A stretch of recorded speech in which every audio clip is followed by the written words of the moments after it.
यहाँ रीता पुस्तक और पढ़ेगी शब्द है, इनका अपना एक स्वतंत्र अर्थ है, जबकि वाक्य रीता पुस्तक पढ़ेगी मैं रीता पुस्तक पढ़ेगी में रीता पुस्तक और पढ़ेगी पद हैं। अर्थात कोई भी सार्थक शब्द जब व्याकरणिक नियमों में बंध कर वाक्य रचना करता है तब वह पद कहलाता है। कहा जा सकता है कि वाक्य शब्दों से नहीं पदों से बनती हैं। तो वाक्य एक एक पद मिलकर एक वाक्य बनते हैं। हमारी भाषा में अनेक शब्द हैं, प्रतिदिन उसमें नए शब्द जुड़ जाते हैं। इन शब्दों को विभिन्न आधारों पर वर्गीकृत किया जा सकता है। जैसे शब्दों को 4 भागों में वर्गीकृत किया गया है। शब्दों को 4 भागों में वर्गीकृत किया गया है। पहला है उत्पत्ति के आधार पर, दूसरा रचना के आधार पर, तीसरा अर्थ के आधार पर, चौथा प्रयोग के आधार पर। तो शब्द को 4 भागों में वर्गीकरण किया गया है। उत्पत्ति अर्थात कहाँ पैदा हुआ। उत्पत्ति अर्थात कहाँ पैदा हुआ, कौन सा शब्द कहाँ से आया, इसी आधार पर इन्हें बांटा गया है।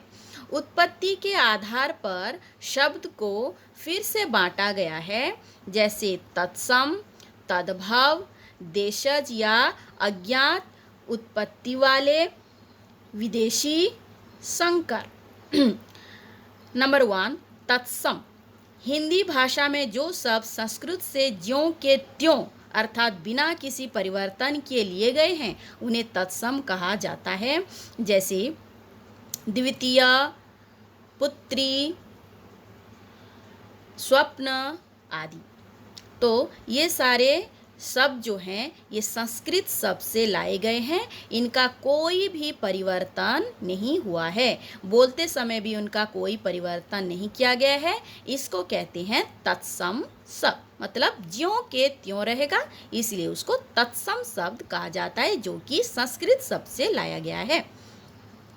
द्वितीय, तद्भव।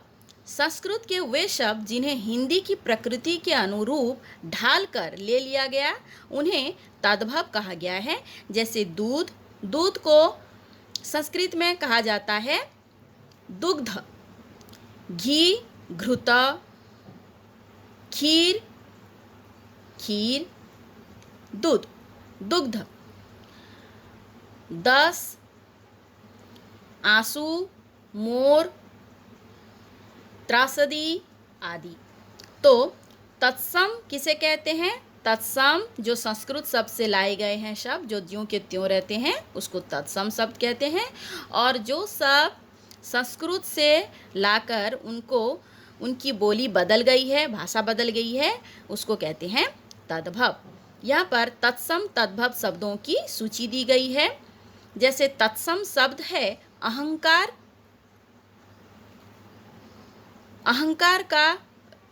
अंधकार, अंधकार का तद्भव शब्द है अंधेरा। अम्बा, अम्मा, अग्नि, आग, अग्र, आगे, अष्ट, 8, उष्ट्र, ऊंट, कपाट, किवाड़, कर्म, काम, कार्य, काज, काष्ठ, काठ। तो तत्सम शब्द को तद्भव किया गया है।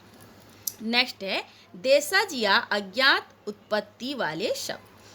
कुछ शब्द हिंदी की प्रकृति के अनुरूप स्थानीय बोलियां या उपभाषाओं से ग्रहण कर लिए जाते हैं या उनकी उत्पत्ति के बारे में जानकारी नहीं होती, वे देशज या अज्ञात उत्पत्ति वाले कहलाते हैं। जैसे पगड़ी, लोटा, खाट, झाड़ू, इडली आदि। ये सब मतलब हमारे देश में ही बोली जाने वाली शब्द हैं जिसको देशज शब्द कहा जाता है। अब आया विदेशज शब्द।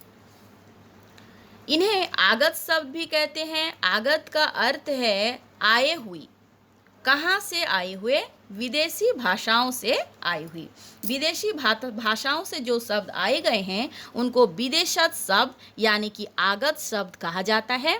जैसे अरब से आई हुई अरबी शब्द है फ़ायदा, फ़ौज, गैर, अक्ल, औरत, कसाई। फारसी शब्द है अंगूर, खरगोश, मेहमान, कोशिश, अचार, अनार।